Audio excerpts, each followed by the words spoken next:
Welcome back to Tom's DIY Garage. We are on a field trip today into the Heights where Clark's Hardwood and Lumber is located.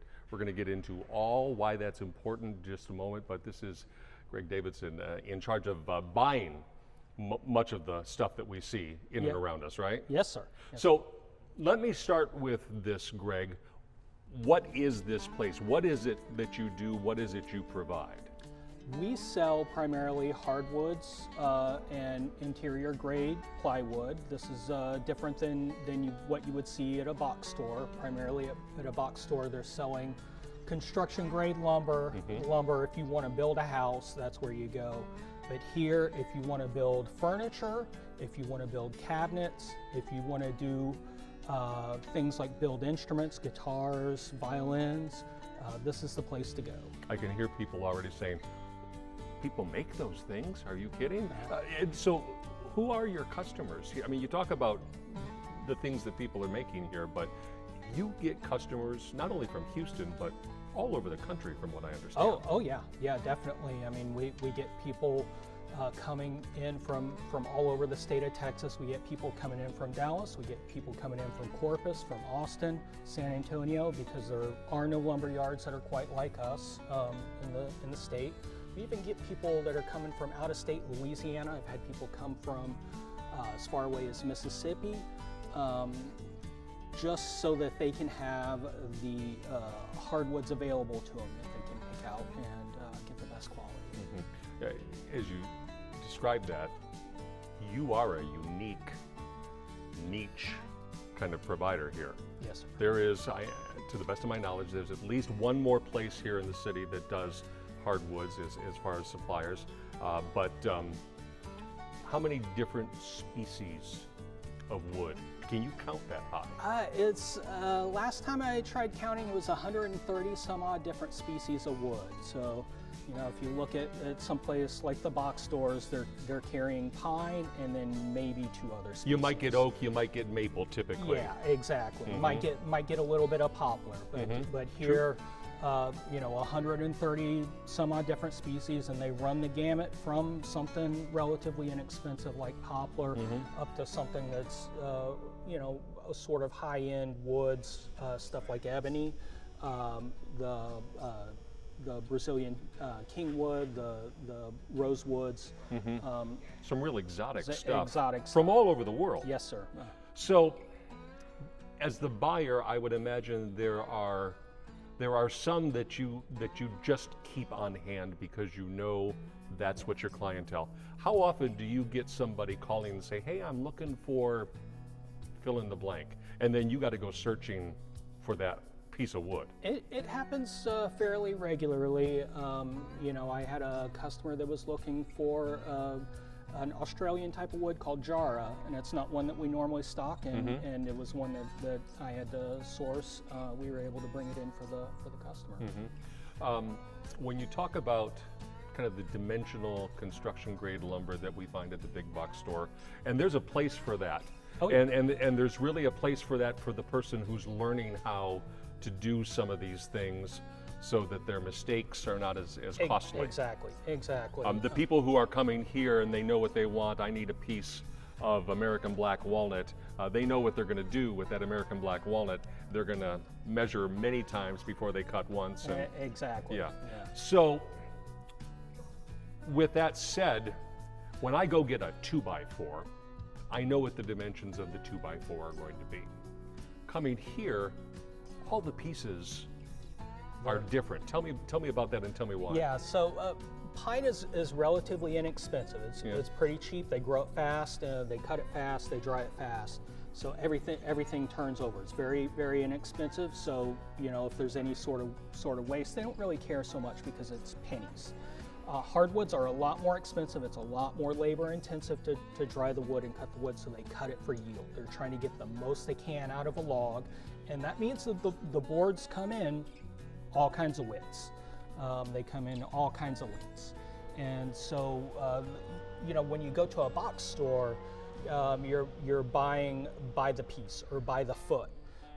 Here, because it's all kinds of different sizes, we have to sell it a different way, and it's sold by volume. It's sort of like going to a grocery store when you go and you go get green beans. None of the green beans look the same. They sell it by weight. It's the same thing here. None of the boards look the same. They're not all the same size. We sell it by volume. And for somebody who might be thinking, well, what am I supposed to do with that? That's where the millwork of this comes in. And we'll talk about some millwork services that you provide here. So we talked about people coming in here to buy wood, to make stuff, or there are people who come here and say, would you please make something for me? Vejdi is one of those men who is you're a master craftsman here. Yes. And you are the person who gets called when there's a client who says, I need fill in the blank. Yes, it is. Let me start with this, because you make these things. You take a hunk of wood and you craft something out of it. Give me some sense of the satisfaction of from start to finish when you see something that's finished. Well, it actually begins with inspiration. Yes. The inspiration we have plenty around here. And of course, wood itself is not enough. You have to have a background for it. And then that process begins with attitude. So once you have those ideas in your mind, almost you can see the end result. What is driving you towards that direction is that you want to see the end result. The end result is, yes, you know what's going to happen, but it's just like a baby born.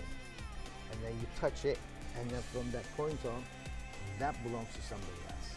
It's not mine anymore. So that person is going to appreciate in that piece. I know a lot of people approach these projects, and certainly I do. I get intimidated by the idea of what it is I'm trying to accomplish. How long have you been working with wood? Quite a long time. I'm 60, 61 years old, so I can say 40 years. Okay, so 40 years on, there's so much you know how to do. But I would imagine 40 years on, there are still things where you say, oh, I've learned something new. Now, how often does something like that happen? It's quite often happens. Simple reason is that the time you say I know, that's the time you stop yourself learning. And some of the things that, yes, can be automatic pilot. You can just do it, closing your eyes and just do it. But if you have that mindset, the progress is going to be end one day. So, in fact, some of the things that I repeat myself as if I don't know it. And so just I can keep my mind sharp. And then because next project, I don't know what's going to happen. I need that sharp mind too. And actually, the beginning of everything is the approach. And if you don't know how to approach that project, then you wouldn't know how to finish it. So these pieces are made individual. You can see that how in small pieces. And this is being pushed against the actual wall. This is the finished product. So it gets layered. Yes. And it creates a very ornate sort of appearance. Right, exactly. So I designed this piece with two pieces and join them with the spline and then create that mold in there. And how many linear feet of this have you made? We made, I think, 160 linear feet of this one. 160. That molding I showed you just then, these are the knives for it. And that's the molding. Do you custom make the knives? Yes, I make the profiles. These are the profiles that I make. And then I cut the profile, these knives according to profile. And that one, let me see, is it goes to this, where was here. That profile cuts that. So you have to design the knife, grind it down, and sharpen it. Yes. It's a bit process, isn't it? Which helps explain when the price tag comes in. It is. There's a lot of work that goes into it. It is. One of the things that I should stress. Yes. Never ever be intimidated. Never. You can cut one board wrong. You can cut the second board wrong, third, fourth, but you are going to get it because we are much smarter than some other species around. Fair enough. With that said, how difficult is it to work with wood? How forgiving or unforgiving is wood when you're trying to accomplish something? Well, depends on the species. There are some species that you can't work with hand tools. And that you need a machine, such as carbide blades or diamonds or whatever that you can put your hands on. And there are some wood, which we call domestic wood, walnut, maple, mahogany. Well, mahogany is not so much. So those are the beautiful wood to work with hand tools. So in most of our customers get inspired by exotic woods, and they are not going to be able to take that piece of wood home trying to chisel it or saw it or plane it, because it's going to give them trouble. So the best approach will be a machine for those kinds of species. On the other hand, if they're beautiful American black walnut, you have a sharp tool, you can go and plane it, put them together as a beautiful joint there. As simple as that. That's the satisfaction that most of the time we are looking for it, and we're looking for it so far away to get that. It depends on two pieces of wood. When you have a client come in and place an order for whatever it is, what job do you, when you see the order, which one do you see and say, that's my favorite to do? I love doing that more than anything else. I know it's going to be a cliche. No. The more the challenging, the more the happier I am. And don't get me wrong, I respect every process of the woodworking, making S4S, yeah, it's just simple as that, S4S. But if there is a piece behind me, if there is such a piece that is going to be sort of ask questions and make me think, and that has become my favorite. In fact, I've been asked once which is your favorite piece, and it's always the answer is the same. The last piece is my favorite piece. So because all the way to that point, I gain experience, I put every experience to that last piece. All of this specialty comes at a price. A 2x4 right now, a pine 2x4, pick a close number, maybe $3.50, $4. Yeah. You're not getting most of these woods for anything close to that. There's a premium attached to the age, the rarity, the fill in the blank to all of these things, right? Yeah, how long it takes to grow the trees, how long it takes to process the trees. You're paying for that, and there is a step up in price. You can't see it, but I'm looking at a piece of American black walnut. It's probably 10 feet tall, maybe 2 feet wide. It's ripped from a tree directly. It's got a price tag of $2,300, just so you know. It's probably going to be a lovely piece of something for somebody. Yeah, I mean, people love to take those live edge slabs and they'll make tables out of them. They'll do epoxy work, so they'll make something, it's called a river table or other types of epoxy work. And they'll use that as a bar top or a countertop. When you talk about how you price things, I liked your analogy to a bag of green beans. No green bean is the same. And you price it out, and this still boggles my mind, because I don't understand the formula just yet. Yeah, it's a little mad. But board feet, linear feet, linear is pretty easy to understand. You buy 3 feet of stuff, you pay for 3 feet of stuff. Yeah. But a board foot, there's a formula involved in figuring out what that is. Yeah, so it's volume. So if you think back to middle school when you were doing volumes of solids, it's thickness times width times length. And then if you measure the thickness and width in inches and the length in feet, which is how you typically measure a board, if you divide that by 12, and that's your board footage. It's 144 cubic inches. Like I said, it's a volume measure.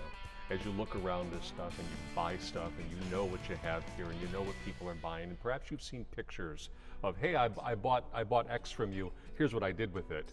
How amazing is it to see what can be done with wood? Oh, that's one of my favorite parts about the job is you take a board there that you can hardly see the grain in it, and you mill it up and you do some work on it and you turn it into something absolutely fantastic.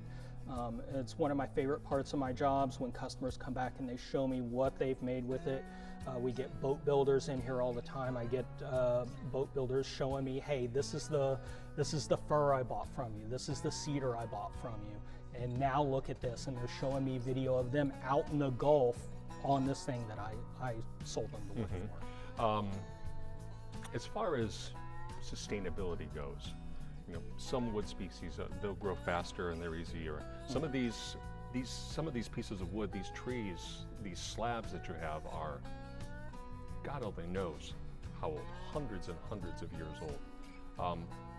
How important is it that we be able to have these things, and that we treat the supply in such a way that there will be more for the next generation? It's very important. We certainly do our best to source from ethically logged areas. That's one of the things that we're always on the lookout for. So some of these species they're not coming in as long and as wide as they used to come in, and that's because they've been overlogged. Cypress is a good example of that. The price has gone up quite a bit on that, and the material that we're getting in is not as good. And that's because 20, 30 years ago there was too much logging. You mentioned cypress. If you get a phone call today, what is the hardest wood? What is the most difficult piece of wood for you to source right now? We believe it or not, we get a lot of calls that are looking for longer lengths of white oak. So 16-foot white oak, that's really hard to find these days. Wide pieces of maple, that's really hard to find these days. Some of the exotics are certainly very, very difficult to sourcing. Part of that is because the supply is low, but also part of that is because of international restrictions on trade in that material. Excellent. So there is some lookout for making sure that we have this material in the future. Great advice, great wisdom. Greg, thank you very much. Thank you. Appreciate it. Sure thing.